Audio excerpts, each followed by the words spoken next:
Last time on the Kaiju Apostle podcast. I've said this before, we're getting into like super uncharted territory. I know about evil Ultraman, and that's about it. Ooh, that was a weird burp. Okay, what about you, Matt? You said touch on, which makes me want to circle back to this concept of Roman porn. So is it like watching gladiators do it so you can get your crucifix? You know, and before anyone accuses us of being a Marxist podcast, which really wouldn't be the worst thing. Why would evil Ultraman be called Jet Jaguar? See? I don't even... Welcome back to the Kaiju Apostle podcast, the show where two seminarians discuss and read way too much into kaiju films. As always, I'm David. I don't think that's ever changed. And with me is Chris. How are you doing tonight, Chris? Because you already got kicked off technological issues. Yeah, this is the first time I remember it being our fault, not the guests. I know. Wink, wink. Yeah. Oh, yeah, we do have a guest, don't we? Oh, shoot. I just thought he was my personal masseuse. Well, that's news to me. Well, then why are you rubbing my shoulders? This got really awkward. Hey, and joining us is Danny DiManna, the, I guess, I don't know, is it like owner, co-founder, like founder of originator? I'm scared to use the word owner because the subject matter, I super don't own the subject matter, and I'd rather not have the real owners sending me C&Ds because that would be rough. But yeah, Toho's lawyers are on the line now. I'll say creator/author. Yeah, the brains behind the Godzilla Novelization Project, a novel approach to the King of the Monsters. How are you doing, Danny? I'm doing good. I'm a little more concerned about C&Ds than I was about 30 seconds ago, but I'm doing pretty good, darn good. I'm excited to talk about our subject tonight. Yeah, our show is nothing except a source of constant anxiety and fear for our guests. Well, that's okay. You know what? You caught me. I'm actually quivering right now. I'm just hiding it really, really well. I can't help it. You guys are very intimidating. So it's, I'm sorry. It's how it is. Well, I mean, Chris has got the whole Tony Stark thing going right now, so I would be intimidated too. Oh yeah, for sure. And for our listeners, we're not going to explain what that is. Yeah. No, you just have to use your imagination. It's a couple different ways that could go. Really, though. The magic of radio. But obviously, we want to get into the movie here. But Danny, give us a few minutes, talk about yourself. Not only the project, but I know you do some voice acting as well. I've heard you on actually, I won't spoil where I've heard it, but just, talk about yourself. Let the listeners know who you are if for some reason they don't know you yet.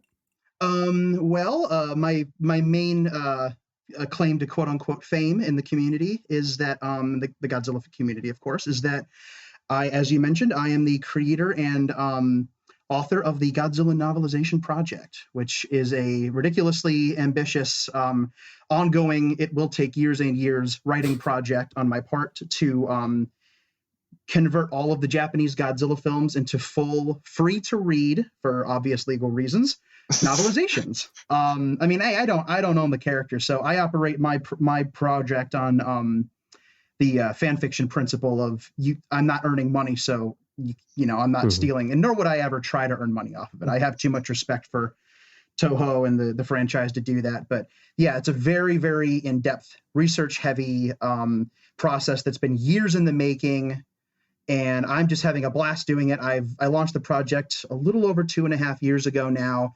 I've really been blown away and humbled by the following of readers that I've gotten since then, and people asking me for opinions on their own writing projects and sending me what they've written in their artwork and asking my opinions on things and asking me to come on to podcasts. It's been really, really amazing. I mean, I've been a Godzilla fan since, shortly after mastering potty training, basically. It's just one of those things. That doesn't tell us how long it's been. No, I guess it doesn't. I was like, what, 5 years? What are we working with here? It was about 1.5 years ago. I don't want to talk about it. No, realistically, I was about 6 or 7. So way after potty training. I have to defend myself a little bit here. But yeah, it's been with me for over 2 decades now. It's one of those things that started out with VHS tapes and on TV and grew into, all kinds of crazy stuff. It grew into collecting the movies. It grew into researching the movies. I've got got 2 decades probably solid just worth of research that I've accumulated. I love learning about new things and tracking down obscure films. And this doesn't make for great radio, but I have a lot of toys behind me right now. So I'm obviously a big memorabilia collector. We can vouch for that. It's incredible. Thank you, guys. Do you legit have pics on Twitter? Yeah, I've put a few collection photos up. Every once in a while, I'll put some photos up of some things in my collection. But I should do that more because I keep getting comments because I've done a lot more podcasts lately, and I keep hearing people say, "Listen, you got to show that stuff." So I'm going to try to find a better way to just share my collection with people and tell people about cool things and stuff like that. But yeah, so I mean, I'm into all kinds of aspects of it. I'm a very I'm into the nostalgia aspect of it. I'm into learning new things. I'm into the history, and I'm into behind the scenes, and just anything giant monster I'm in. I'll collect it, I'll watch it, I'll read it, I'll do anything like that. And I'm also a big reader, which is one of the reasons I'm doing a Godzilla Novelization Project, because there aren't adaptations of the books in English, and there aren't even that many in Japan. Yeah. So it's kind of a niche that I saw as not having been filled. And I thought, well, I'm just going to do it.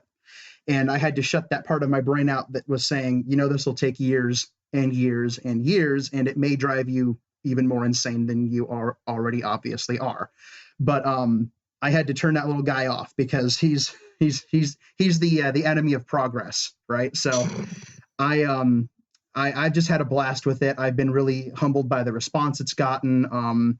The fact that people have, really, really enjoyed what I've done, and that I've been a positive voice in the community, which I really, really happy about. And I just at the core of it all is about spreading happiness and positivity, right? I know that's cheesy. But it's true. I do what I do to bring a little bit of joy to people and maybe present. I mean, because we've all seen the Godzilla movies, like 18 quintillion times, right? Except for Chris. Just once. Yeah.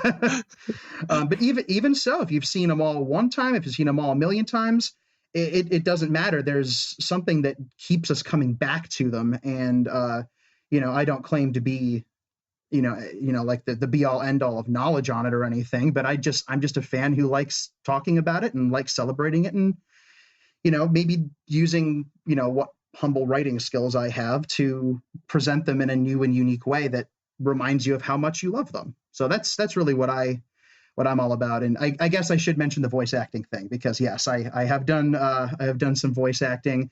I'd love to do some more. I was the voice of Dr. Shida in the Godzilla Unmade episode Bride of Godzilla, which the Kaijusaurus podcast put together. Steven Sloss put together 3 unbelievable teams worth of stories that adapted lost Godzilla projects. And I've had people ask me before, like, well, how involved were you? And I'm like, no, like they did all the hard work. I auditioned for it, and I guess they liked the audition. So I got to be the voice of Dr. Shida, which was great. It was such a fun episode. I really enjoyed that one. Thank you. Yeah, I had a lot of fun hamming it up, because I got to do the because it's kind of funny because we're talking about Gigan tonight. One of the models for my voice was Ted Thomas, who did the voices. He does the voice of a Kubota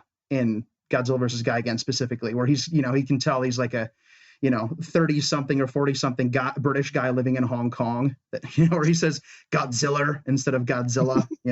I love. I haven't those watched voices. that dub in so long. I love it. I love That's what I that grew dub. up with. So yeah, I alternate back and forth because I love the dubs. I mean, I've been finding myself watching the Japanese versions more lately, because those are the versions that the GMP chapters are based on, because I'm trying to stay true to the original versions and make sure that the scripts and the dialogue in my versions are completely accurate, or as accurate as I can make them to the original versions, so that the original vision of the creators comes through.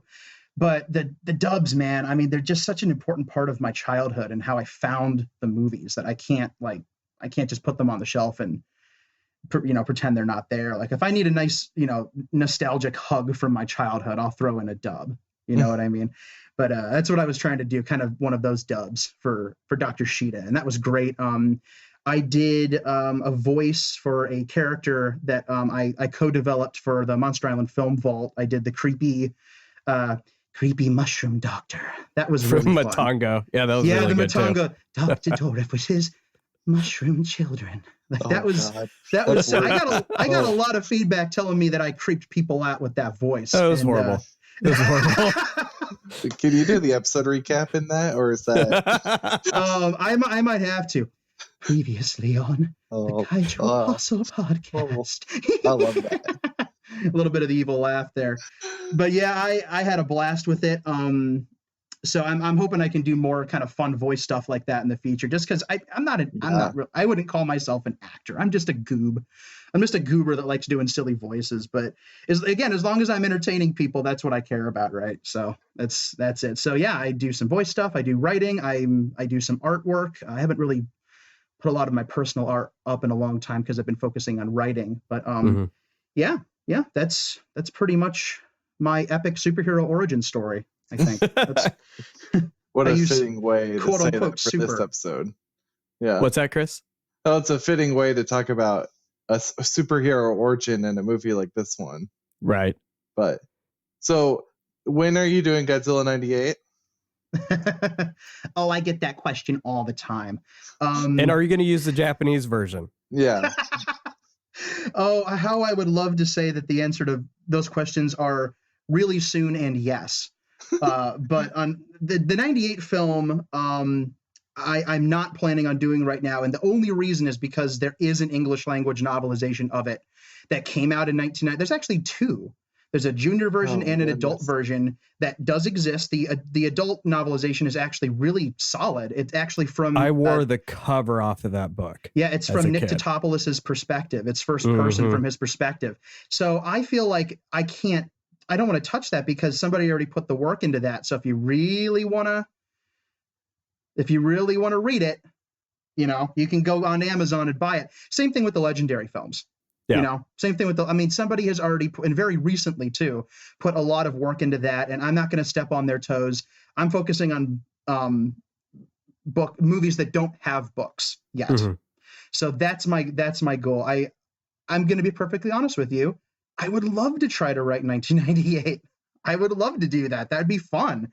But I'm sorry. I can see he's crying right now. He's very disappointed. Yeah, it really hurts. Yeah, I apologize. It's maybe one of these days if there's enough. I've been in all seriousness, I have been asked that question before, and if there is demand, and maybe a few years down the line, I'll tackle it. I won't say never, but who knows? I am demanding. Well, you're young enough. One of these days, you'll eventually get to it. There's only so many of these, right? Yeah, I mean, there's only... David said there's only like 2 more episodes left.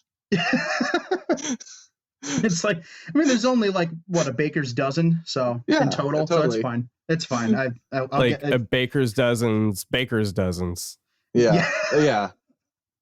That's too much. Right. That's too much math for my monster brain right now. That's the nice thing for your project is you'll be done before you have to adapt King Kong versus Godzilla, right? Yeah. I mean, I'll probably have the entire 30 plus movies done by the time that thing hits theaters. Oh man, I really want to see it. Well, yeah, because it's never going to hit theaters again. HBO Max. We keep saying this. It's what I think so at this point. I mean, I'd love to eat my words because I would love to see this movie in a theater, but I mean, I'm HBO Max. Really starting to think it's heading to HBO Max. I mean, it's got to be something like that. You can follow up an episode of Justice League: The Snyder Cut with King Kong versus Godzilla. I mean, what's better than that? That it's like the 5 or 6 hour double bill that we never wanted to ask for. We were too afraid to ask for it. So no, I think that's entirely wrong because everything on Twitter is asking for exactly that. Okay, I know we could stay here for another hour. I'm gonna take the conversation away from Snyder Cut. Probably wise. So I will say, I think you're right. I think there is a very, I don't know if it's a need, but like what I enjoy about what you're doing is the reason why I'm really bummed that we haven't got the novelizations, or I guess the novels that Toho commissioned for the anime trilogy, right? So you had these two books that seems like there's a lot of awesome world building going on that we have not been privileged to have translated for us. So I think there's just something that with these movies, I mean, they're so enjoyable, but there's so much that you don't really get because the movie's not trying to flesh everything out the way that you are, because I was going through like your Godzilla vs. Hedorah, going through the introduction, the first chapter, and like the amount of time you're spending on some of these small details, like that's the kind of stuff that when I read a novelization, I want, right? Yeah. I don't want just to read the movie. I want to immerse myself and be able to see things from different angles that the cameraman wasn't trying to look at. Right. So I think you're doing something unique that if people do take the time to actually read it, they will enjoy that.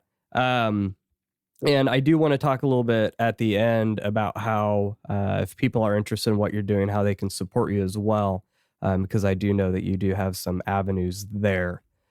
But if you are interested as well, you did just do a episode with Michael over at the Kaiju Groupie podcast. Is that right?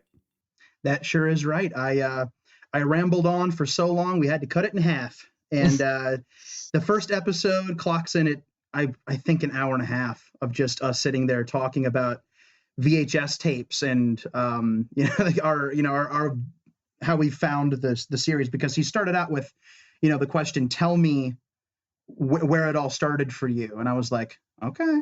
We going that far back, but it was a delightful conversation. Michael is a good friend and really a lovely person, and we had a fantastic conversation. Part 2 should be out here soon. So if you feel like hearing my voice for almost 2.5, 3 hours, then But no, it's seriously, if for no other reason than just to support his show, go listen to those episodes. They're fun. The first one's out, second one will be out soon. But yeah, I had a blast doing that show. I'll make sure to put links to that in the show notes as well. Awesome. Thank you. So let's go ahead and get into the movie for tonight. I say tonight, like when are you going to be listening? So we are discussing Godzilla vs. Gigan, released in Japan on March 12th, 1972. And Danny, if you could read our plot poem. All right, you got it. Here we go. Please don't do the Matango guy voice, please. No. Darn, it's so creepy. I won't do that to you. All right, let's do this. Being a manga artist was Gengo's dream job when he wasn't getting held up by corn on the cob. But he was down on his luck without a solid employer, and his karate girlfriend, her persistence, an annoyer. Then he discovered World Children's Land inside of Godzilla Tower, along with intrigue, conspiracy, and a quest for ultimate power. Cockroaches disguised within dead human corpses and mind-controlled aliens, their destruction quite remorseless. Thankfully, Godzilla and his new pal Anguirus arrive to defeat the monsters and Godzilla Tower, the aliens inside. So, the question we'll discuss, along with others on the way, does this film, in fact, really have that much to say? Awesome. Yeah. Awesome. Thanks, Danny. This has been Dr. Seuss Daniel trying his best. I can't hide my influence. I love Dr. Seuss. Don't care. No, what do you mean don't care? Dr. Seuss is awesome. I know. I will never grow out of it. Like, I don't care if I. Nor should you. Yeah. That's it'd be a criminal to grow out of Dr. Seuss. All right. So staff, we do have director is Jun Fukuda. So he is back at the helm.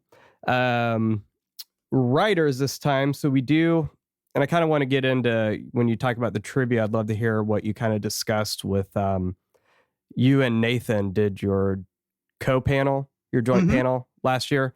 So I know you kind of touched on this. So this is the first film we really see with Takeshi Kimura and Shinichi Sekizawa, which I thought was interesting.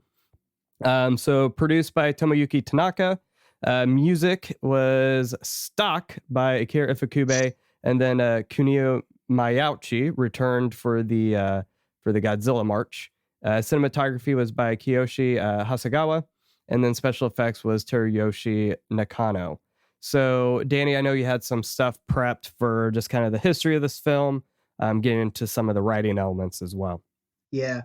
So this is a film, and I'm particularly glad I got to come on and talk about this one, because this one's a favorite of mine for a lot of reasons, but one of which is because I think it might be one of my favorite stories about why it exists, how it exists, and why it is the way it is, because it is such a bizarre kind of a film. It's almost like a Frankenstein film. It feels like it's, because it doesn't, because it is stitched together from various things. It's got all of these crazy things that are working to make it possible, but are also in a way should be working against it to make it less enjoyable than I think it ultimately is, because I think this is a very enjoyable film.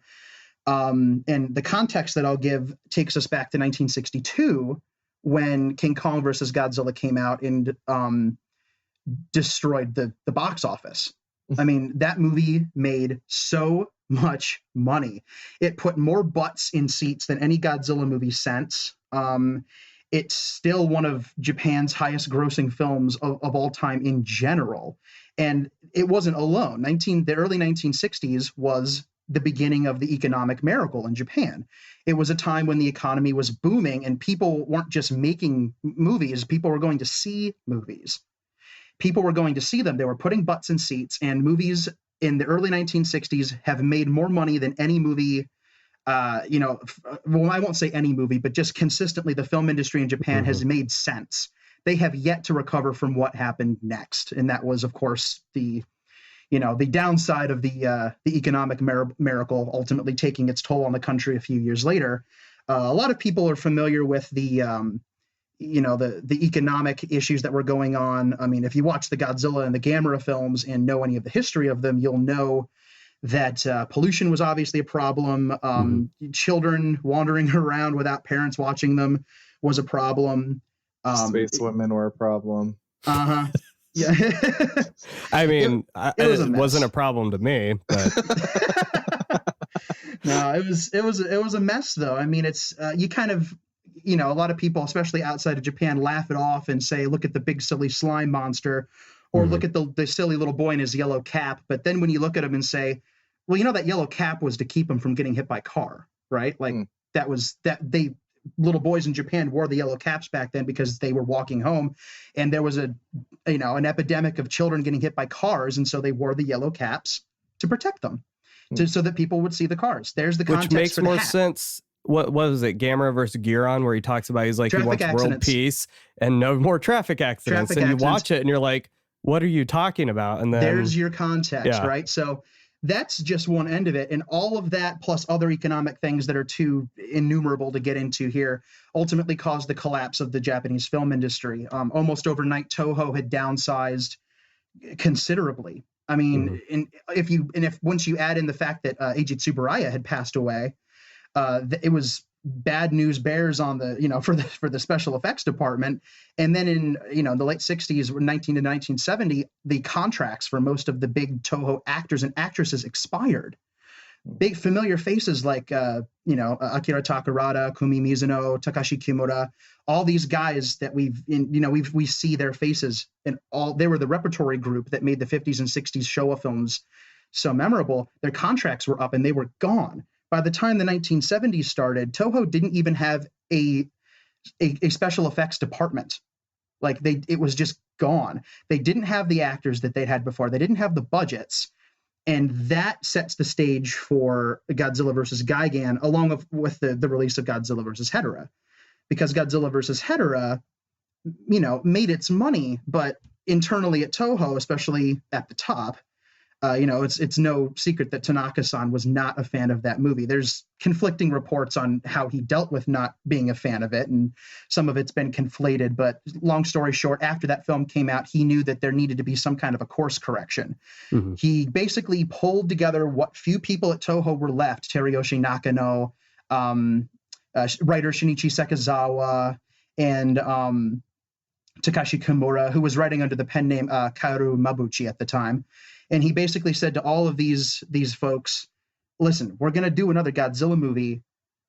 and you have this one task. You have to take it back to the golden age. You have to make a film that feels like Ghidorah the three-headed monster. You have to make a film that feels like Monster Zero. You have to make a film that feels like one of those. You have $3 and some pocket lint and like a month. Go make this movie. And if you look at it in that context, it's kind of a miracle that Godzilla versus Gigan exists at all. Yeah. Because it's just such an amazing miracle that it all came together, because they had nothing. So, I mean, breaking it down, they had no special effects department and very little money to do anything with the effects that they were able to pull off. Eiji Tsuburaya was gone. Thank God they had Nakano-san there, because he's great and he filled the shoes very nicely. They didn't have the budget to do a lot of crazy stuff. They basically had they were like, well, we're going to do this crazy big film with all these monsters. And they had to eventually pare it down, because two earlier script versions had different / more monsters in them.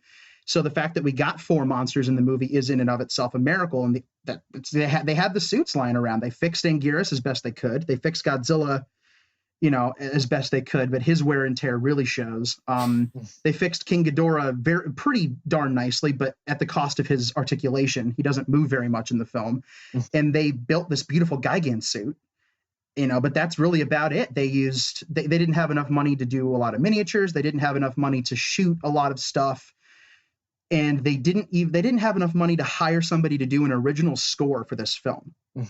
They didn't have, Akira Takarada, Kenji Sahara, Yoshifumi Tajima, Yoshio Tsuchiya, Akumi Mizuno, actresses. And they didn't have anyone that you would recognize. They didn't have their faces. They didn't have behind-the-scenes talent that had made those 60s films so great in what they are. And yet they've been given the task to make a film that is up to that standard. That's unbelievable. It's impossible. And yet the film exists. And I argue that it's a very, very entertaining film. Is it a perfect film? No. Is it a film with a lot of loose seams? You betcha. But it's a personal favorite of mine. I think where it really ended up shining was in the writing, because I love the characters of this film. And we'll talk about that a little bit more later on. But the short version of how the writing process began was, and this is something that Nate Marchand and I did for our G-Fest panel in 2019, which is as of this recording last year. And we had a blast putting that together. And the long story short is that Tanaka-san went to Kimura and Sekizawa and said, we're going to make this movie. You each need to come up with something and then present it to me. And each of them came up with a different draft with they're very similar. They were given similar parameters to work in. It had to have King Ghidorah in it, for example, was a big one that they had to work with. They got to have King Ghidorah in there because that's a marquee name that will put butts in seats. Got to have King Ghidorah. So they worked King Ghidorah into the story. Both versions have aliens in them. One version has a Daimajin ripoff. One version has Megalon before Godzilla versus Megalon came out, but he wasn't a big bug at the time. He was described differently. There's a big kind of dragon monster in one. It's kind of crazy. Was it Varan supposed to be in it? Varan was supposed to be in one of the drafts. I don't quote me on this, but something in the back of my head is saying Baragon was supposed to be in one of them. But yeah, I heard Baragon was supposed to be in one of them. Yeah, I don't can't recall. Quote the source. Yeah, it's crazy how many variations it went through after Hedorah, but before Gigan ultimately came out. It went through so many different iterations, but what ultimately happened was one of Sekizawa's versions got picked over Kimura, which is interesting because Kimura kind of disappeared after that. He didn't write any other Godzilla films after that or any monster films after that. He kind of fell off the map. And it's kind of my theory. This is just something that I think makes sense. I have no proof for it, but I feel like after he had his Hedorah script rewritten by Yoshimitsu Banno and then had his ideas for Gigan passed over, he was never that enthusiastic about writing monster movies anyway. So he was probably like, yeah, I'm done. I'm just gonna take off. Sekizawa can handle this. And Sekizawa himself was on record as saying there are no ideas left. I mean, he'd been writing for Toho monster movies since 1958. He started out with Varan, and that's almost a decade and a half straight of writing mostly Godzilla films, and then throwing in things like Mothra, which I consider his masterpiece. I think that's like, I mean, it's a great film, but it's written really, really well. But Gigan, the theory that Nate and I came up with is that the characters in Gigan really feel like Sekizawa characters. They feel like characters you'd see in a 1960s Godzilla film. They have that instantly likable kind of a feel to them, and they're all unique and kind of interesting in their own way. But we reasoned that it's very possible Sekizawa lifted elements of Kimura's villains for his script. Now, there aren't any villains that are completely applicable to the Nebulan cockroaches in Kimura's script, but the bad guys in Gigan feel very, very dark and dour and Kimura-esque. So it does feel like there's a little bit of collaboration there. It's kind of a shame that he didn't go on and write anything else, because Kimura was a fantastic writer. But ultimately Sekizawa's version with some extra, tweaks and such went before cameras as Earth Destruction Directive, Godzilla against Gigan.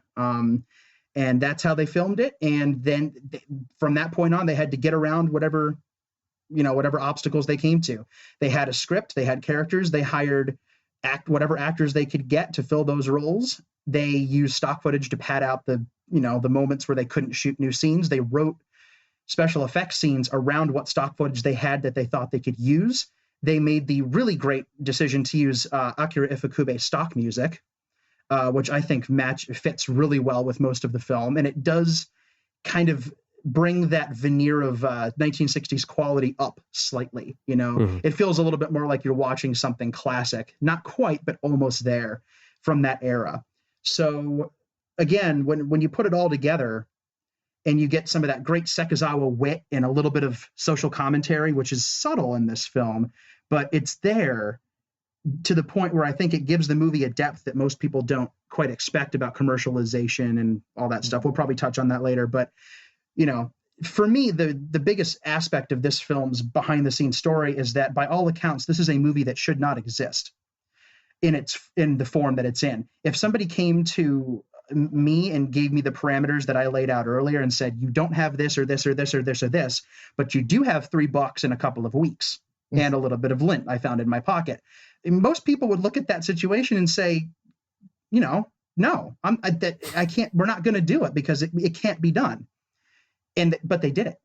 And for what they had to work with, I think the film turned out as good as it possibly could have. And whether it works or not is up to everybody, each person's personal preferences and their opinions on it and all that good stuff. But for me, I love it for a lot of reasons. I grew up with it. That's a big reason. But I also really, really respect the work that they were able to put into it. So that's what I always tell people, is that this is a rare case where this movie, based on everything that was told to these guys, should not have come together.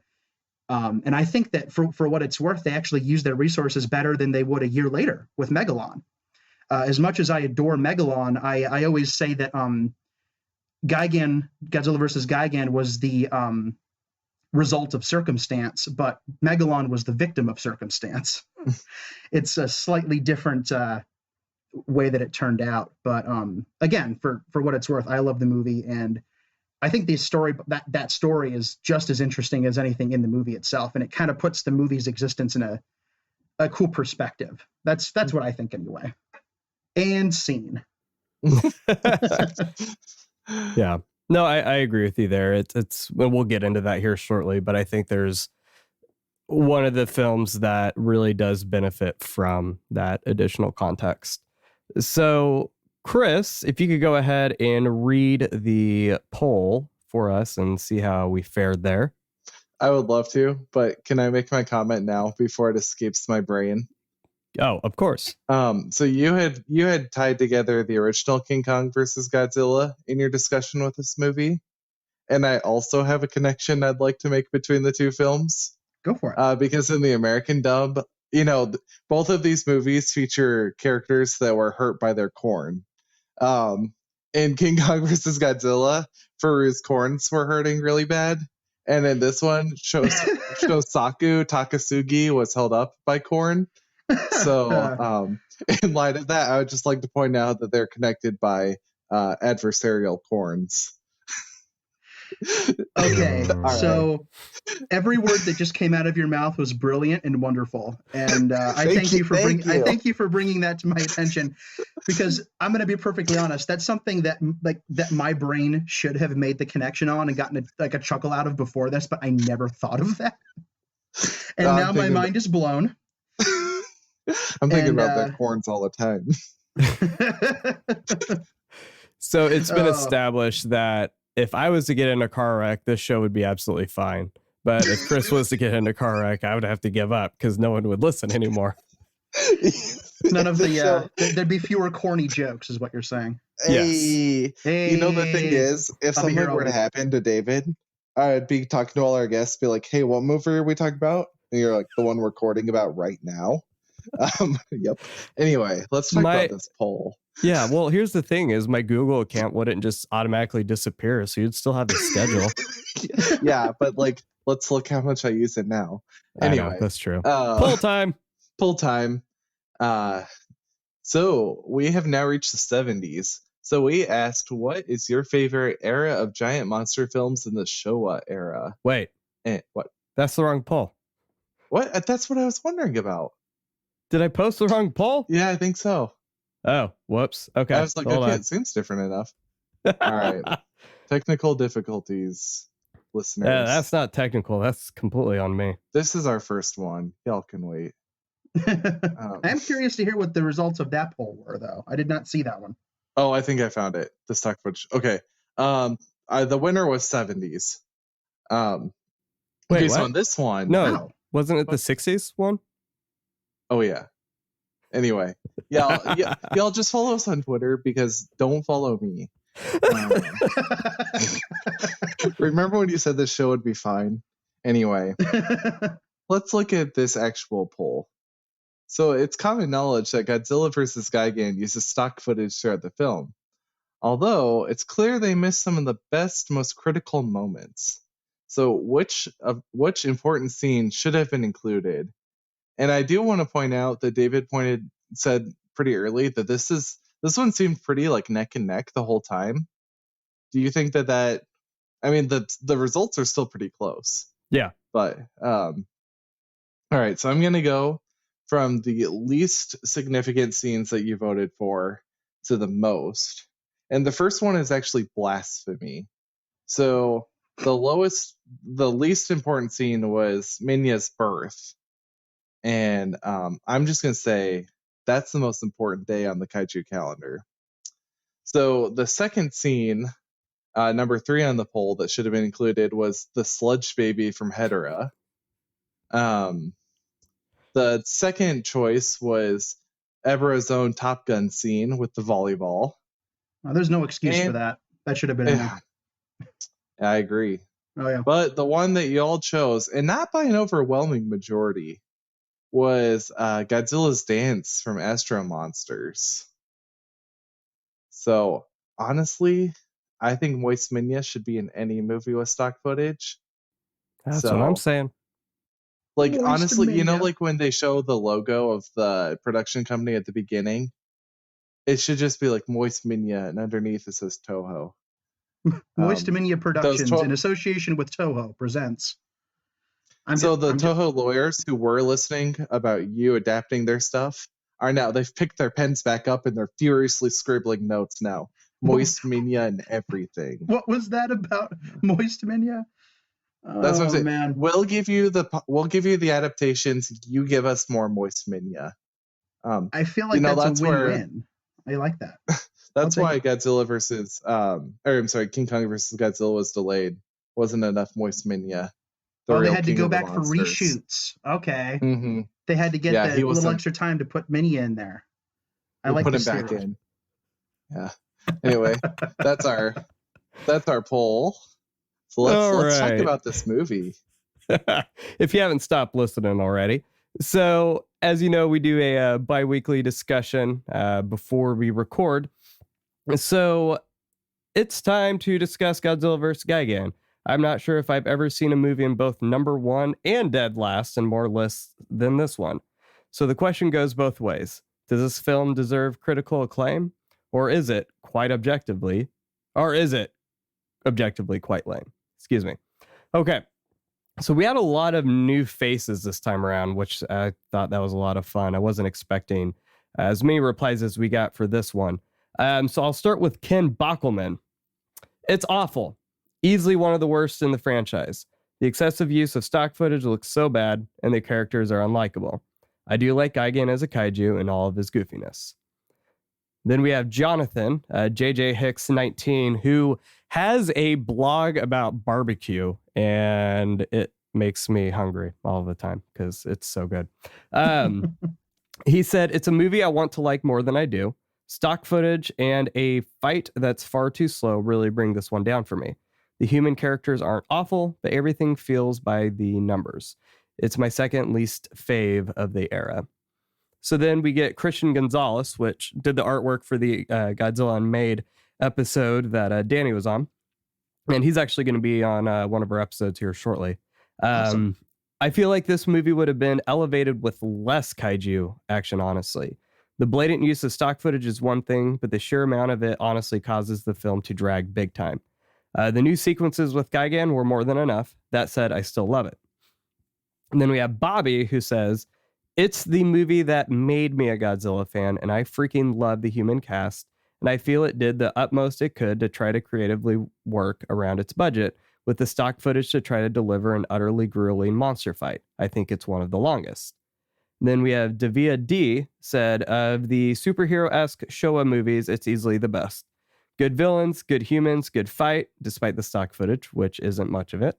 It's silly, but fun silly. Oh yeah, I'll add, I really dug the Anguirus Godzilla friendship.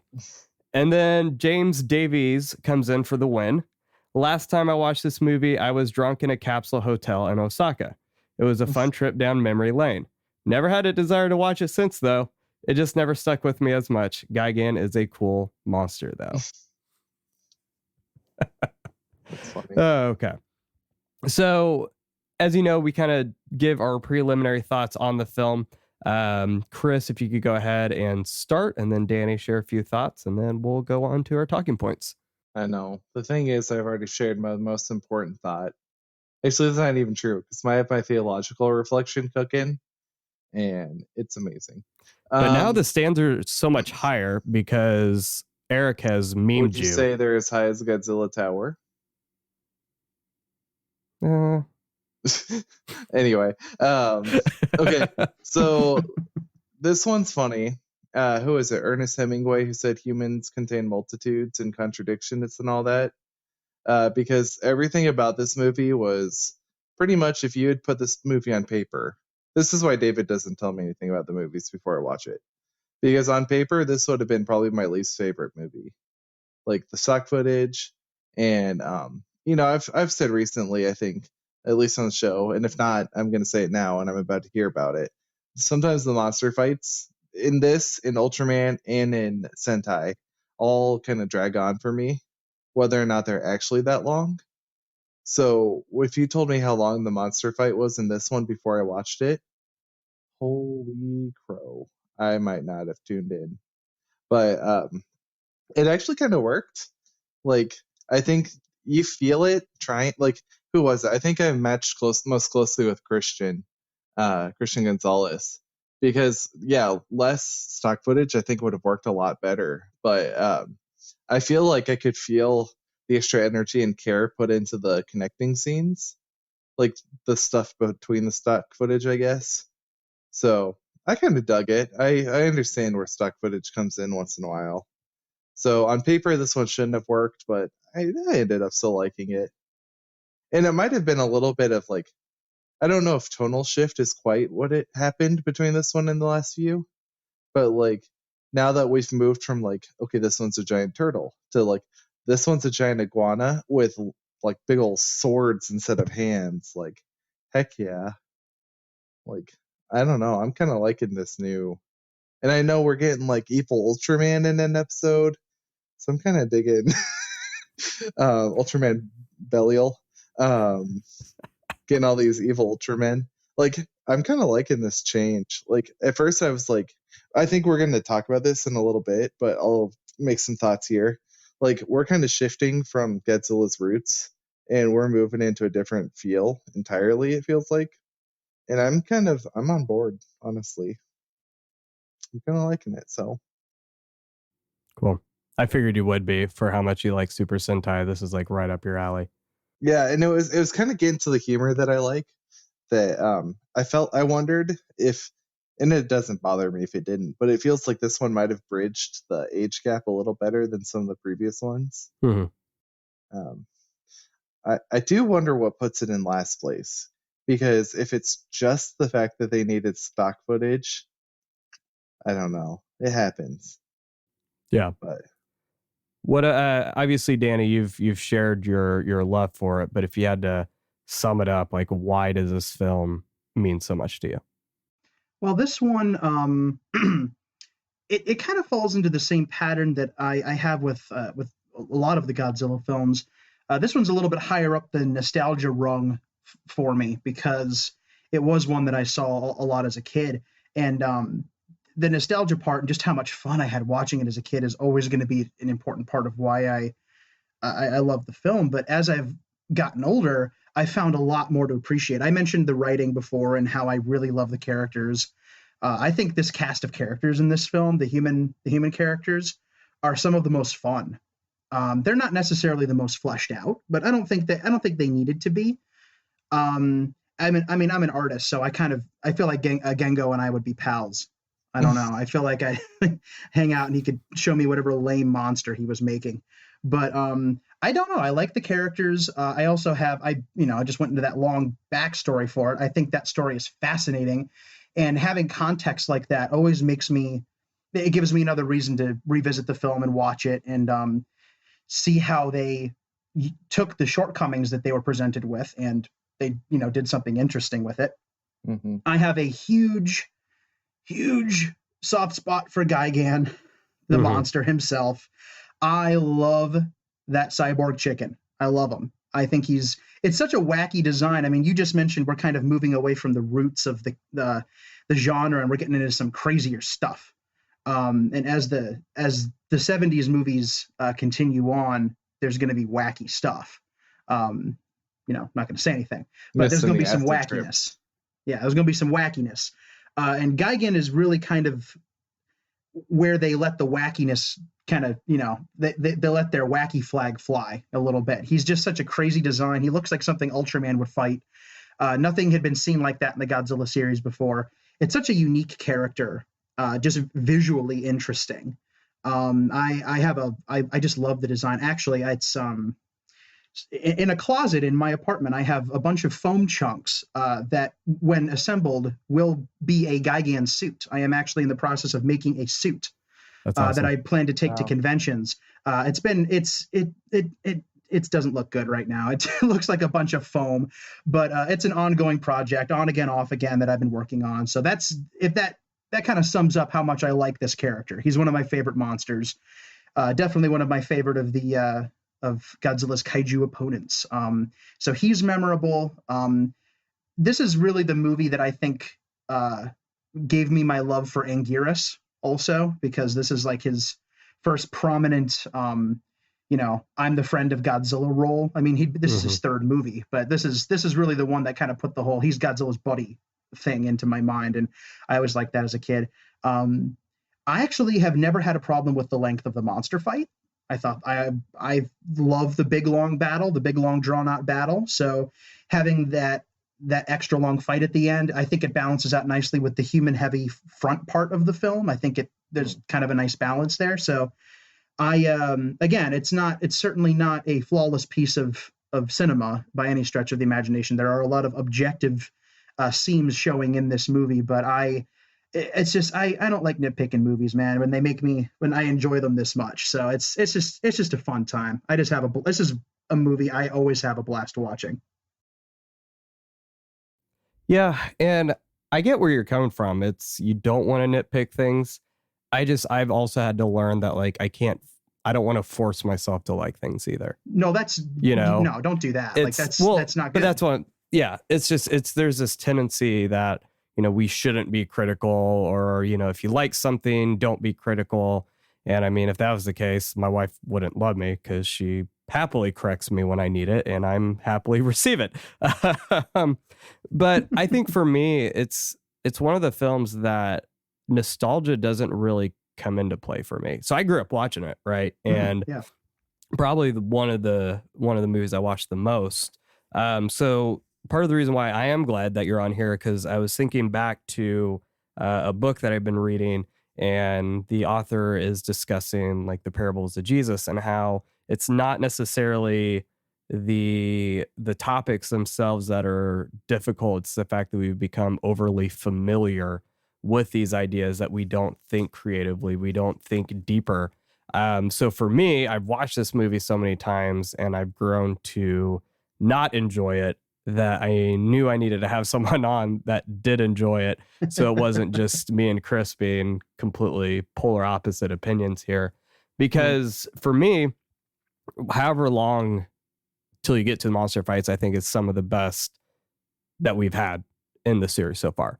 The characters, even though they're not A-listers, I mean, they're well written. They act their parts well. The bad guys are cartoonish, which, I mean, he is a manga artist, right? So it makes sense. I like that correlation there. Even the stock footage, I like hearing stuff from, Ifukube's older stuff, especially like, I think there was a song from Frankenstein Conquers the World, and that movie has such a great soundtrack. Yes, it does. But you get to the monster fights, and to me, there's a couple different things there, right? Where they're flying around Godzilla Tower and they're super tiny. Then all of a sudden they land and they're bigger, right? Yeah, the scale is very wrong. Yes. And the infamous, we're going to put King Ghidorah, and taking stock footage from the daytime scenes and putting it with the nighttime scenes. And you're right. I mean, literally throughout half of the fight, King Ghidorah is just standing there because the way they fixed the suit, he's immobile. So there's just enough there that it takes me out of it. Now my son, he loves it, and that's fine. And I'm not going to be like, well, don't you realize like all of these scenes are from another movie? I'm not that kind of dad, maybe when he gets a little older, but it's one of those things where I look at the fight itself, and they really didn't need to add anything at all. Maybe like one or two scenes, right? But it's so jarring when it's a nighttime scene, then all of a sudden, Ghidorah's dropping Anguirus from Destroy All Monsters, and he just falls, and I'm like, it's not even like close to the same landscape, Yeah.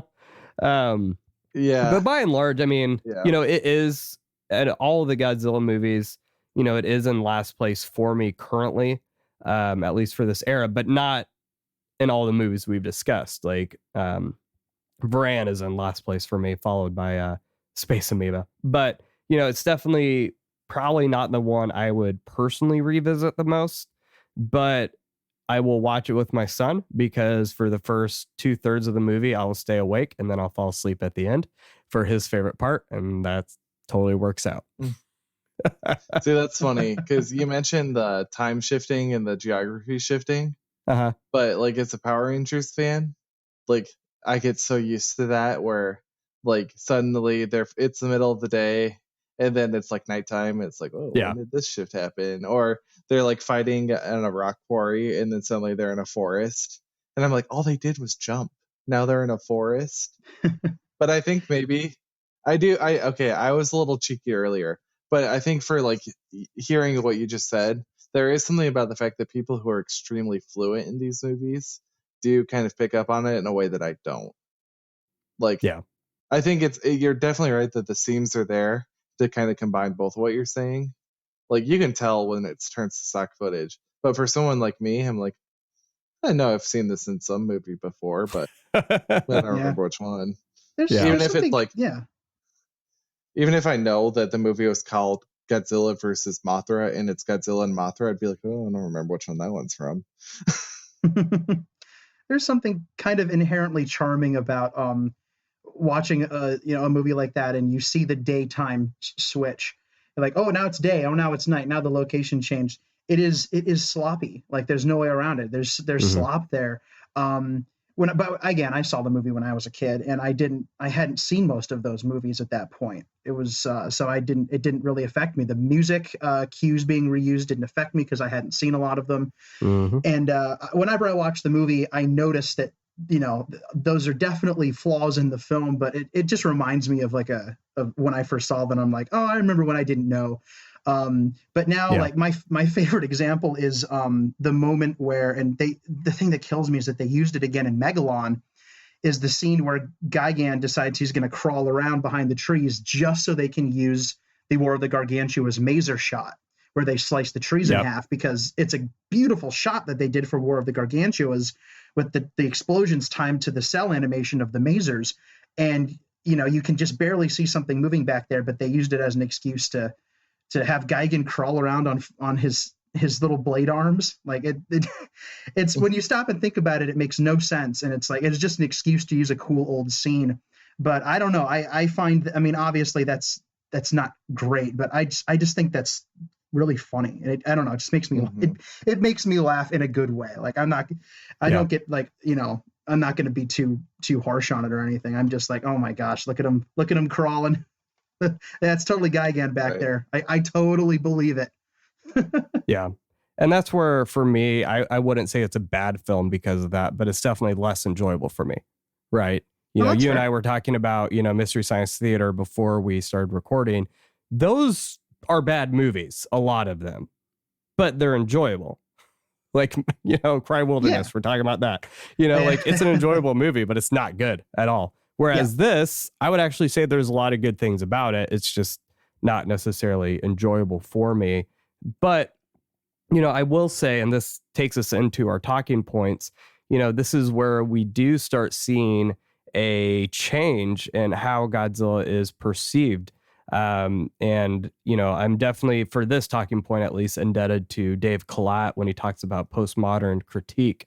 So, at this point in the film, it's very clear we're not dealing with, canonically, I guess you could argue it's a similar Godzilla to the original, right? But it's not the same Godzilla. It's not, the same tone, same themes, but, yes, he's become a superhero. It's inevitable that Ultraman and Gamera have largely influenced Godzilla in a way that you couldn't have predicted in the early 60s.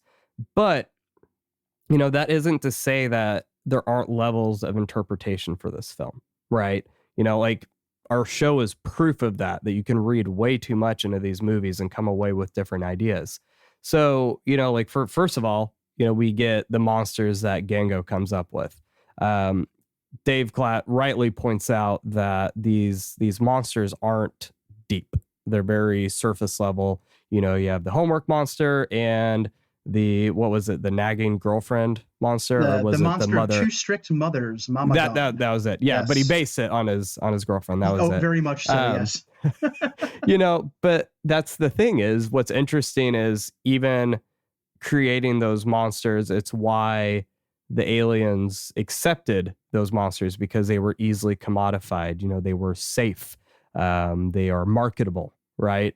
So, and that's a lot of talking points kind of condense, very quickly. But I think there's something to be said about this movie almost being self-critiquing, right? Where the way that, and maybe in a way, being asked to make a movie like this, being such a drastic departure with what Bono had done with Godzilla vs. Hedorah, I think there are a lot of different levels here where you can critique what Godzilla has become up to this point. And obviously Chris hasn't watched any movies after this yet, but knowing where it's going to go as well. So really my thought here is, we have the Godzilla that was the symbol of, as we've discussed, human hubris and, greed and violence. And now we have a Godzilla that, with his ratty flesh tendril hanging off of his arms, monster coming to save the day, right? So is there a proper approach to the genre, or is it really up to preference for how to make a right Godzilla movie? That is the question, isn't it? That's a question that pops up a lot, because it is really the question between, is it the right way or is it the way that you prefer the most, and are those two things the same thing? My personal philosophy is that I always like to tell people there's a Godzilla for all seasons, because there really is.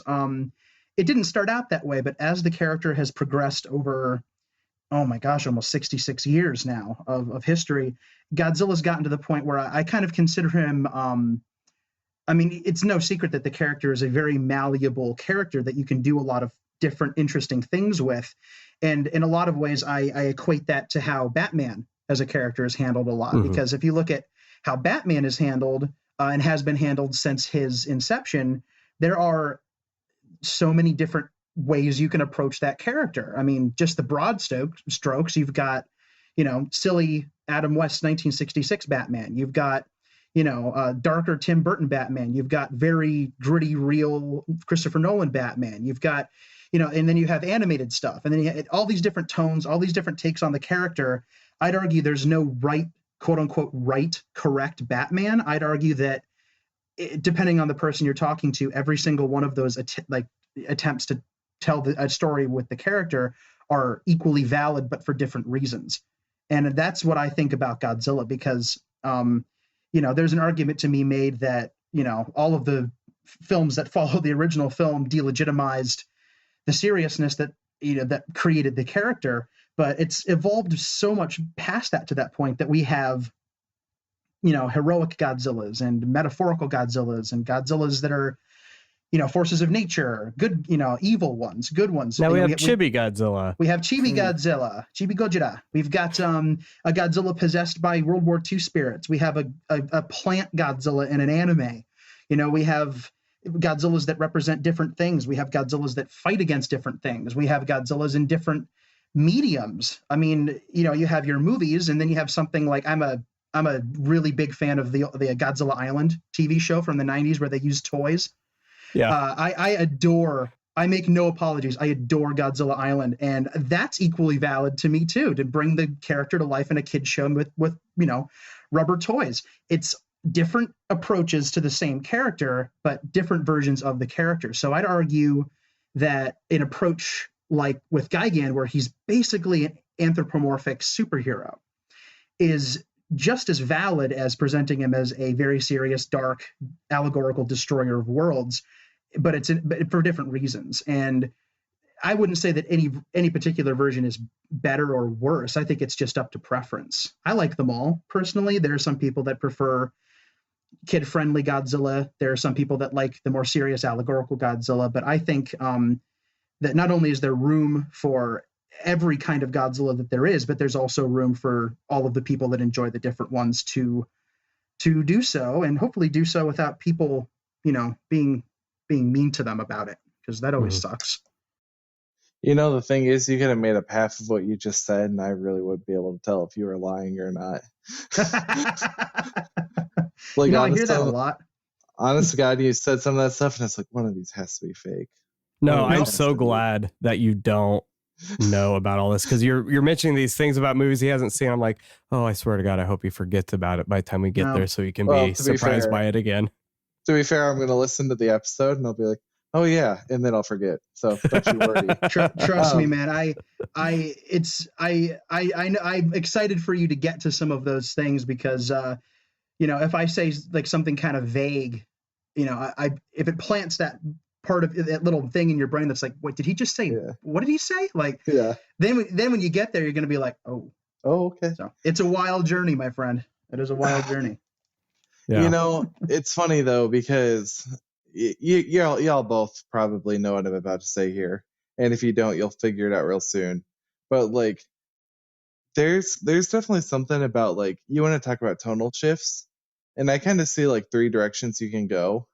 Where, like, one of the directions is you're slavishly devoted to the original, which is, of course, Star Wars, where 3 of the 11 movies are the same movie, and you don't really go anywhere. And this whole, like, we have to be so originalist means we don't have any room for creativity. Like, it hurts. It hurt the last one. And it hurts our expectations. But then you can also go in the other direction, and examples aren't forthcoming as I'd like them to be. But I think we all know about series that are really long. That if you watch the first, okay, Doctor Who. I mean, I know we're not all there you like, go. like Yeah. you got the first Doctor, you've got Hartnell's Doctor, and it's like an education show with time travel. There's no real aliens, and now 13 iterations later, she's a time traveling woman who deals with monsters of the week, dealt with Satan once, and it's like, okay, the first episode was about like King Tut, and now this one's about like angels that transport you in time. Like that's, there's that kind of change where it's like the show's completely different. It's hard to tell from episode 1 to episode whatever that's the same show at times. And okay, here's where you're gonna be like, oh my god, I know this is Chris, but you want to talk about a series for me that could be where Godzilla is like the Sentai series.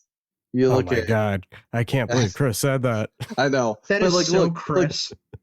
the first series, like Go Ranger, you look at Go Ranger, and then you look now at Kira Major, and you can tell they're the same series, but along the way you've had like Battle Fever J, you've had magic, fantasy, like mysteries, parodies, but it's the same series. And It's very as far applicable. as yeah. So for what I'm saying, like, what if we've lost the heart of the atomic analogies, which is, it's sad, don't get me wrong. I would love if we were still on that level. There's nothing about this film that I look at and think, well, this is just completely detached from the first one. Like, I still feel like that there's still that through line enough there for me, that says, here's how we got from 54 to 98 to indefinitely in the future. So Yeah, I think you've got a good point there, because even with like Ultraman, right? So you have Ultra Q, which, it's its own separate thing, but going from the original Ultraman to Ultraman Z, yes, you could tell it's the same series.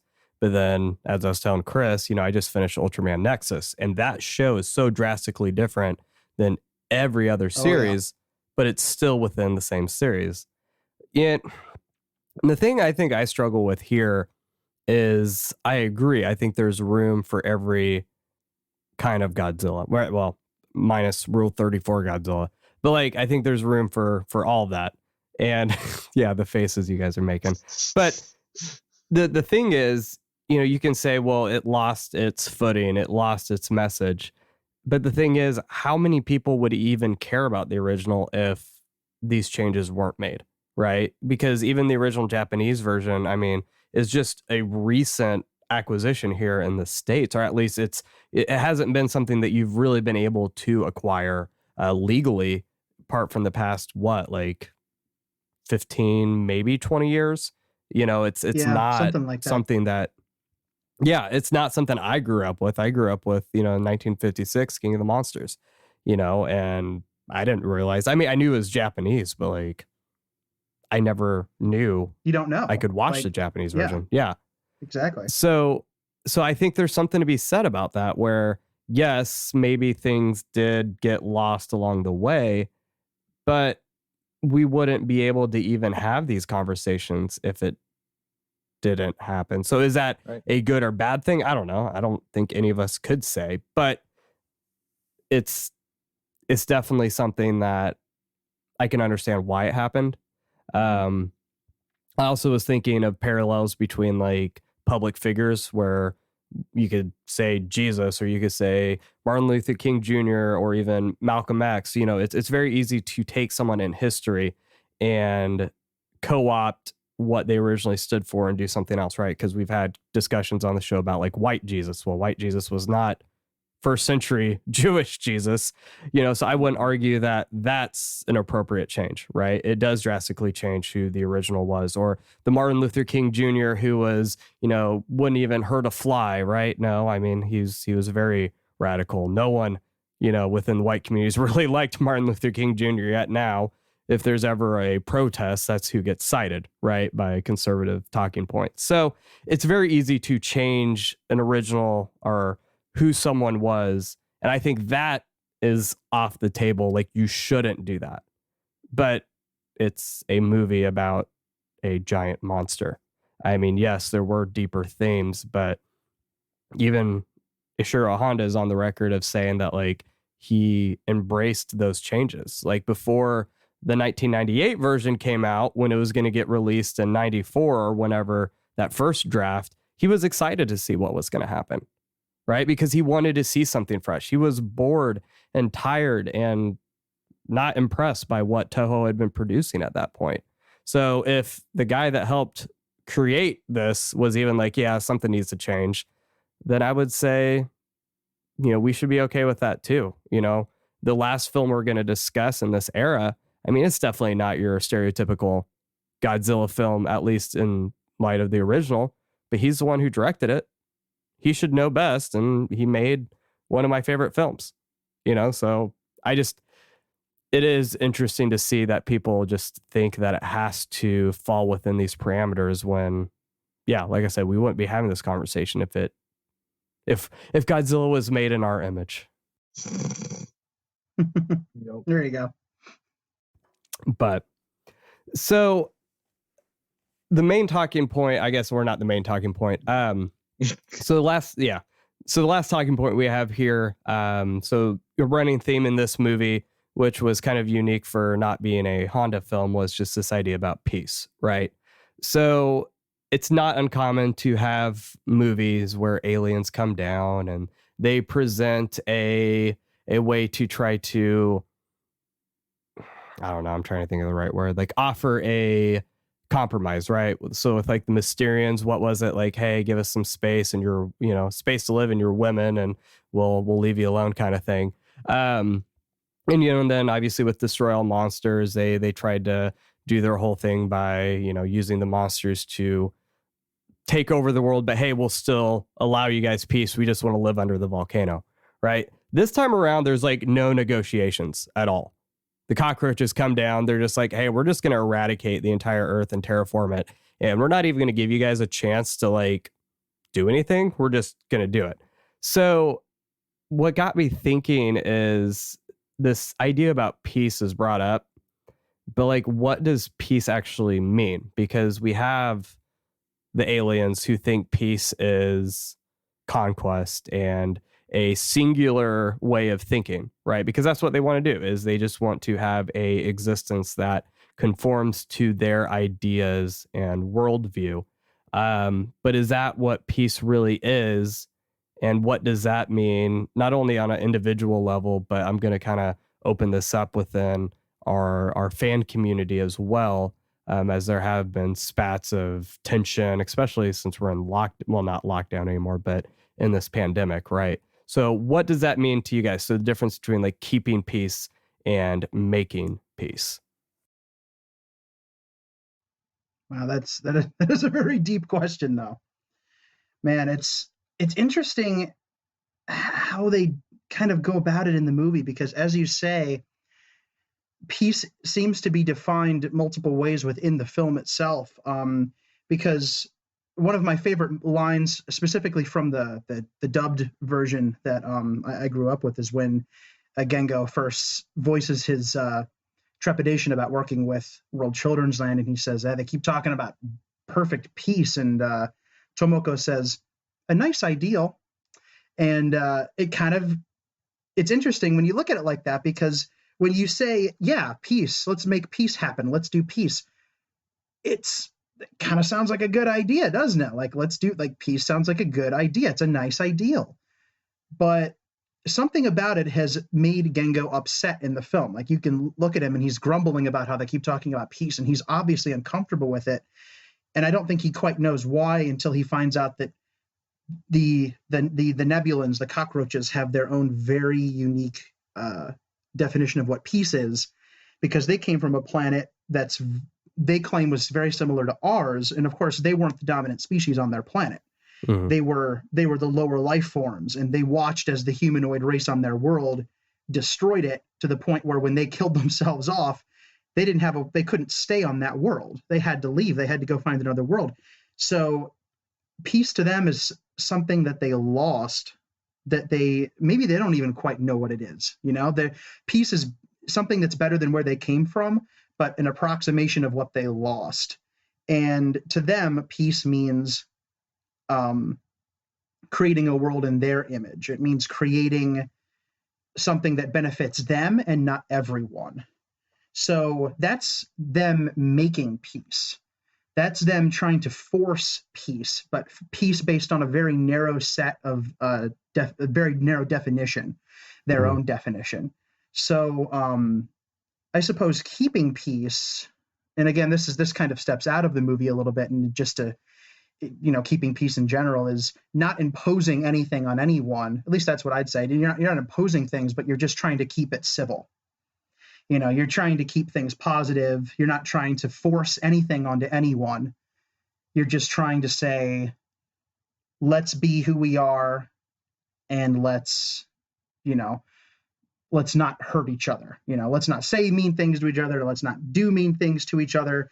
It's not about forcing anyone or anything to do anything or say anything. It's all about trying to keep a positive environment set up, just kind of keeping it stable, keeping a positive status quo, and trying to make people, or not make people, but keep people happy, keep people from being bad to each other. But then it gets to that slippery slope point where you're like, well, I can't enforce keeping peace, because then it starts to get into the territory of, again, enforcing your will and what your idea of peace is onto other people.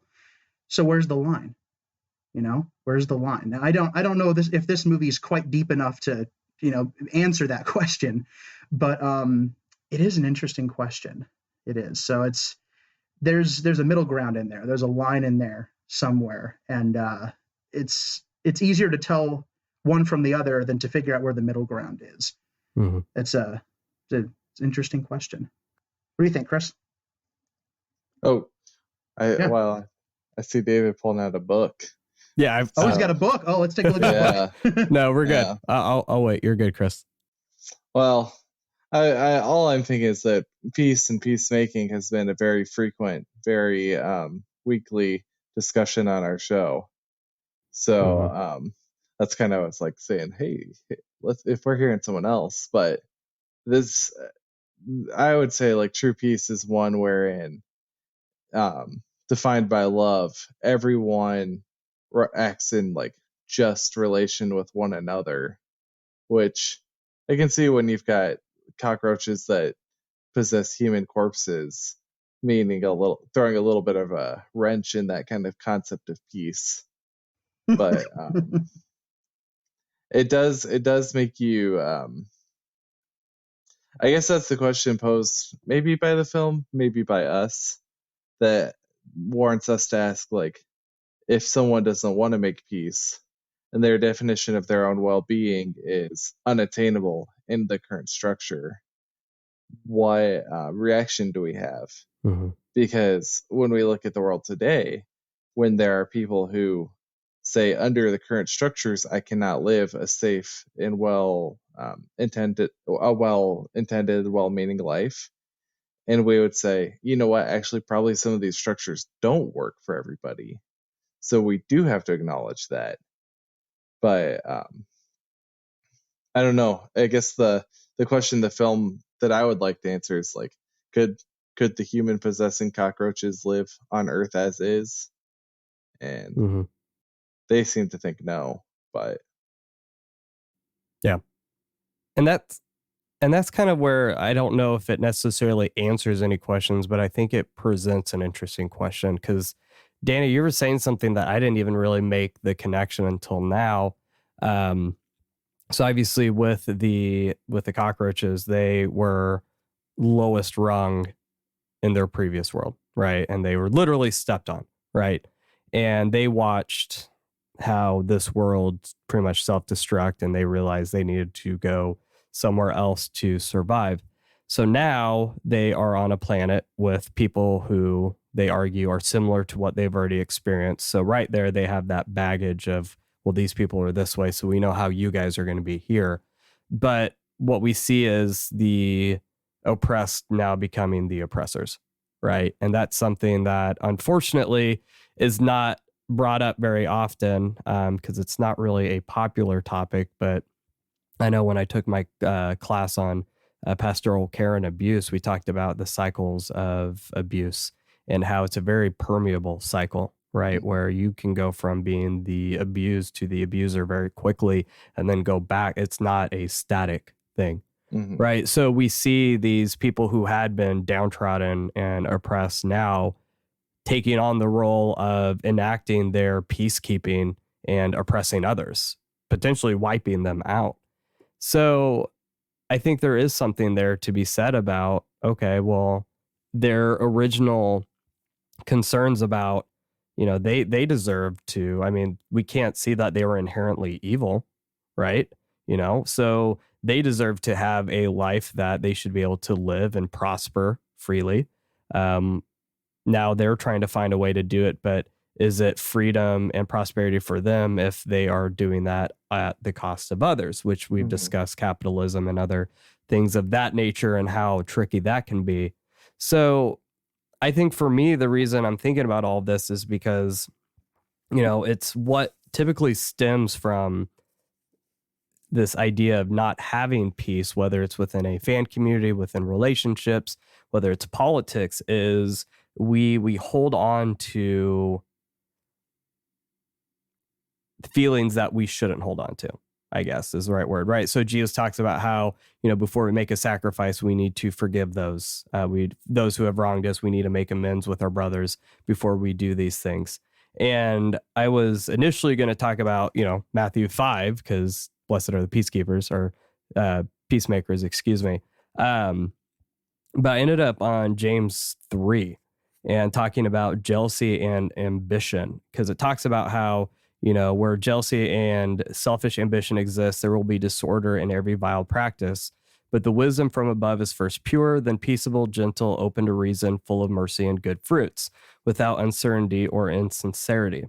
And there was a ancient writer named Cassiodorus who wrote, "The mature faithful should not have any bitterness or jealousy in them, since such things are not given by God, but are conceived by diabolical fraud.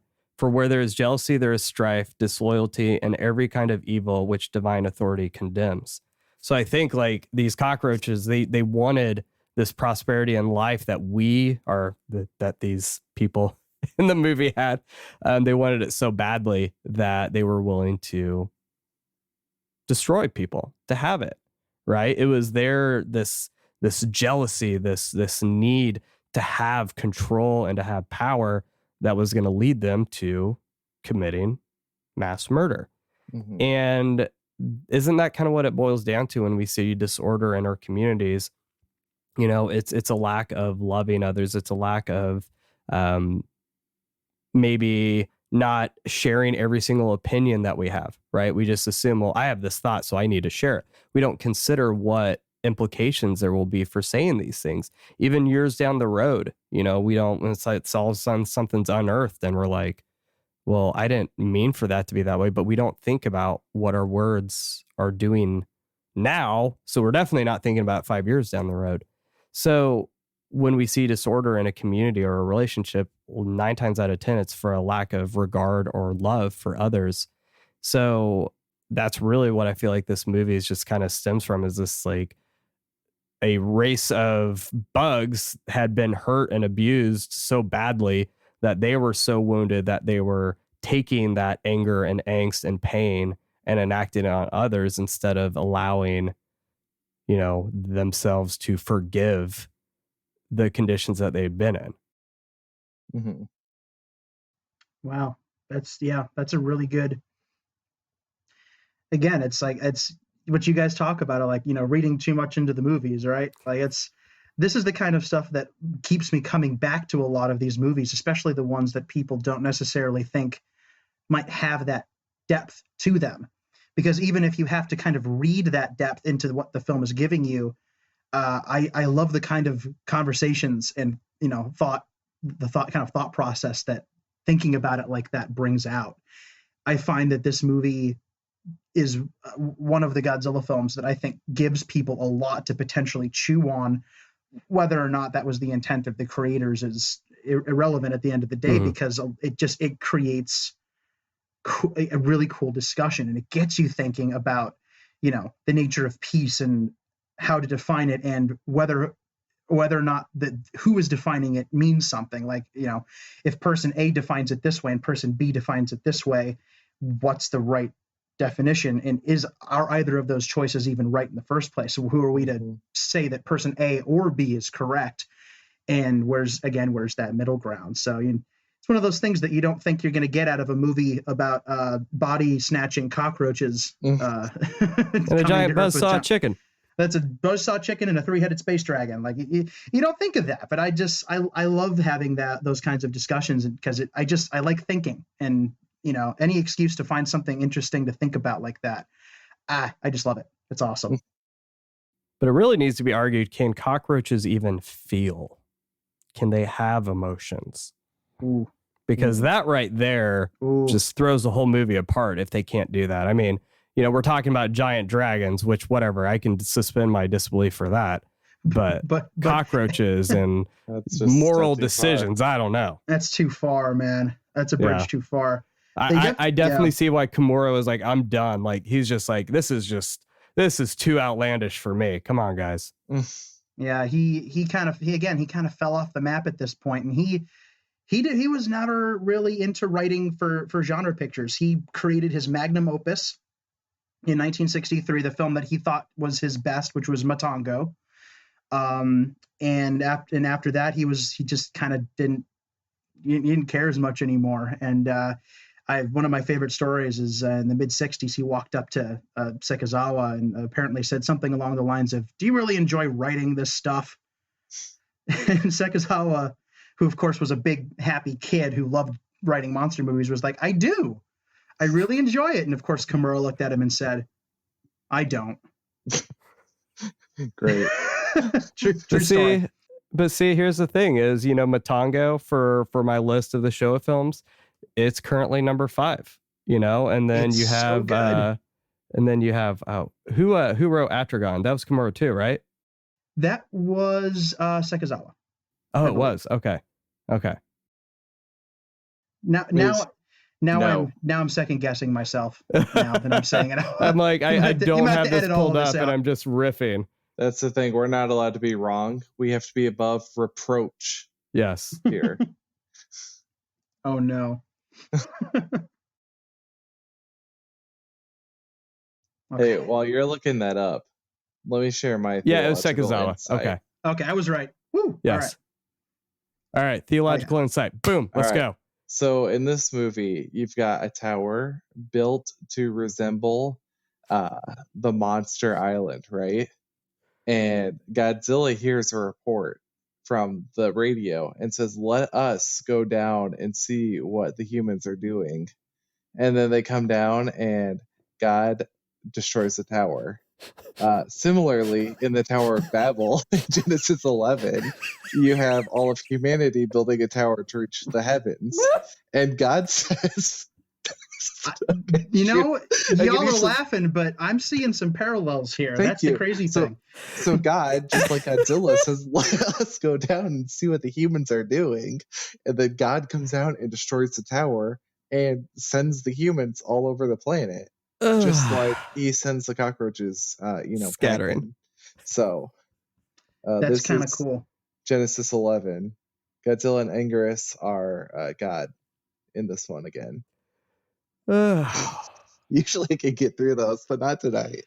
Even for me, that was going a little. I'm going to tell you, I think that the Godzilla Tower actually does have a fair amount of significance to it on a kind of meta level. Yeah. The idea that these very corporate-y aliens took, the image of Godzilla and replicated him in this very kind of easy to market corporate, palatable thing for the population to come and visit and give them money, and then it almost kills the real Godzilla. Mm-hmm. I feel like there's something going on there. I feel like, I don't know, there's something very hubrisy in there, and there's also something very meta in there, I think, too. So I don't know. I mean, Tower of Babel, maybe there's something there. The consumeration of the human image and the direct affront to God, the consumeration of Godzilla's image as the direct result affront to Godzilla. I'm not the one who's saying it. It's I'm going to built in jump there. on board and say I kind of like this idea. Like it's again, it's one of those things that makes you think. I like it. I will say there is something to be said about taking a dangerous or volatile idea like Godzilla and making it, like you said, it's you're packaging it in. You turn it into something that we can consume, right? So now the thing that used to terrorize Japan, now you can go up and go on an elevator and you can take selfies with it, right? There's definitely a lot. That's the story of Zillow or Zilly or whatever that cartoon one's name is. Godzuki? Yeah, that. Poor Godzuki. Yeah. He's probably going to be my favorite too. Well, thankfully for you, we won't get into that because we're not covering the TV show. You should totally watch it anyway. Yeah, you actually should. I loved it as a kid. Yeah, so, I loved it as a kid too. All right, Danny. So this is your chance. Plug yourself. Where can people find you and how can people get behind your project? Alrighty, here we go. So I absolutely love talking with Godzilla fans just in general. I love talking about, if anybody wants to ask questions about the project, things like that, or just, tell me what your favorite Godzilla movie is. I would love to chat with you. I love chatting with Godzilla fans. So I'm always up for it. So if you would like to follow along with the project or talk to me, the best places to get a hold of me are at Twitter, Godzilla Novelization Project on Twitter. My handle is Danzilla93_GNP. I'm cruising in at something like 2,100 followers right now. It's kind of mind blowing. I don't know how that happened, awesome. But it's really honestly humbling to see. So a lot of awesome people are followers on Twitter. So I'm always up for talking on there. I have a Godzilla Novelization Project Facebook page. I can be emailed at GodzillaNovelizationProject@gmail.com. And again, feel free to, give me feedback, constructive criticism. Tell me what your favorite thing that I've done is. Tell me what your favorite Godzilla movie is. Tell me if there's, there's stuff on the website that I need to fix. Please, constructive criticism is more than welcome. Please do that. And compliments are always nice as well. I love it. It fuels my creativity when people tell me nice things because it warms my heart. So yeah, definitely go there and talk to me on the social medias. The website itself is GodzillaNovelizationProject.com. Pretty easy to remember. You can leave comments on the website, but you need a WordPress account to do it. So if you do, go ahead and leave comments. But other than that, reach out to me on social media or send emails. If you would like to, and this is always the hard part for me because I'm terrible at plugging Patreon because I hate asking people for money. Give them money. Yeah, please. No, but in all seriousness, as I continue to laugh, in all seriousness, having like monetary support is really the only way this project will get done in a timely manner. This project requires a lot. I mean, I've got a lot of floating up in my brain and I've got a lot of research material, but I still need more. I need time to work on things and I need resources to make this happen and to make the books as good as they can be. This isn't something that's, just a silly little thing I'm putting some time into. This is a dedicated long-term project that I am in to do for the long haul. And to that end, I do have a Patreon account. I'm gradually growing in patrons right now. I have 8 lovely patrons right now, and I'm getting very close to the point. How many ugly ones? No, they're all lovely, beautiful, wonderful people. Don't listen to Chris, Patreon people. You're lovely people. No, I love my Patreon supporters. They make this project possible. Supporting on Patreon enables me to get research material. Sometimes it's expensive and from Japan, so the help is always welcome. It allows me to take time off of my real world big boy grown-up job so that I can write my monster stories. And it'll also be it'll go towards technology that I can use later on. It'll go towards hiring translators, that kind of thing. And merch production eventually. I'm this close to being able to produce t-shirts and physical things that I can give to people, and that'll be its own tier. But as of right now, $1 on Patreon will give you behind the scenes access to like blogs that I write that talk about the creative process, and pretty much any like, update that I have for content on the site, you'll get to know about it. If you want to read that content, like chapters and short stories and things like that, 24 hours early, $5 a month will get you that. Now, if you are like really into it, $10 a month, which is a lot, but it will get your name in one of the books. There are a lot of characters in the Godzilla movies that are just kind of there and they don't have names. And I actually have a fair number of people that are either at $10 or are interested in eventually doing $10. And I will put your name in a book as a previously unnamed character, your choice of movie, and I will put you in there, and I will, for what it's worth, quote unquote, canonize you. Just kind of a fun thing, and eventually there'll be higher tiers for physical merchandise and stuff like that. But yeah, I mean, that's where you can find me. That's how you can support me. Again, I cannot, will not, would not sell these books. They are online at the website, free to read. I couldn't sell them if I wanted to, but I don't want to. I can't. The lawyers don't listen. What was I now? The lawyers stop listening. Yeah, that's right. So lawyers, you can trust me. I'm on the level. I'm on the level. No funny business.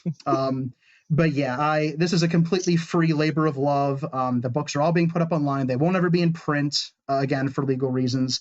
So monetary support is nice. Saying nice things about what I write is nice. But really, the biggest thing I can ask is that A, you check it out, and B, if you check it out and you like it, you share it with other Godzilla fans, people that might enjoy it, and maybe it'll brighten their day. I don't know. I'm all, like I said it before, I'm all about spreading positivity and just good vibes, as it were. Just making people happy in whatever way I can. I mean, I'm who am I to say that, right? But I if I can put a smile on someone's face, especially this year. It's kind of been a rough time, but I've had people reach out to me and tell me that my stuff has entertained them, and that just means the absolute world to me. So if I can spread that positivity and just that's all I can ask for. So if you enjoy it, let me know, and if you do, share it with people and let me know what you think. And I thank you guys for checking it out, and I thank you guys for having me on the show. Yeah, absolutely. Thank you for joining us. And it's very clear what your love language is. You love your words of affirmation. Yes, I do. I'm very. The last couple of years have doing this project have filled me with gratitude. Yeah. And there's nothing wrong with that, right? No. Patrons, sign up. Yeah, I'm just humbled every day about with how this has been received and the support I've gotten for it. So any chance I can get to just tell people how legitimately deeply thankful I am I will always take that opportunity, because it really does mean the world. Yeah. I think Chris and I are in a pretty similar spot where it's been humbling to be like, oh God, like we actually have done something for people. Yeah, absolutely. Cool. You guys have. But Chris, do you have any final thoughts before we close out here? No, I've shared my 2 gems. Yes. And they were the gymmiest of them all. All right. Thank you again, everyone, for tuning into the Kaiju Apostle podcast. If you like what you heard, have a comment you would like to share, or I actually have no off-the-cuff riff this week. Make sure to let us know over on our Twitter page. Our handle is Kaiju Apostle Pod, or you can send us an email at contact@thekaijuapostle.com. You can also follow Chris over on Twitter at Chris Worms, WERMS. And Chris, what are you watching? Oh, a generous benefactor has helped me start Ultra Q. Oh, was that you? Thank you. No, to be fair though, I've only watched like 1 episode, but it was a fantastic episode. So it only gets better.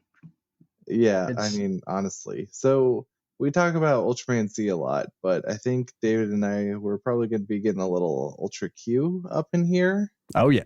And then I'll probably thankfully, since the first Ultraman series has come into Tokusatsu in November, I'll try and do Ultra Q and then start Ultraman. Take a little Sentai break while Beast Morphers is airing in America. So Yeah. I was going to say, are you watching any Sentai right now? nope, There we go. because it's been really hard for me to watch something that I have to read. So I've been like, I don't want to half-ass it. So yeah. Holy crap, we made it almost 2 hours, and that's our first swear word. oh shoot. Oh, Cons, At darn least it. it's one of the ones that Stephen Smith allows on his Twitter page. So Yeah, it's fine. there you go.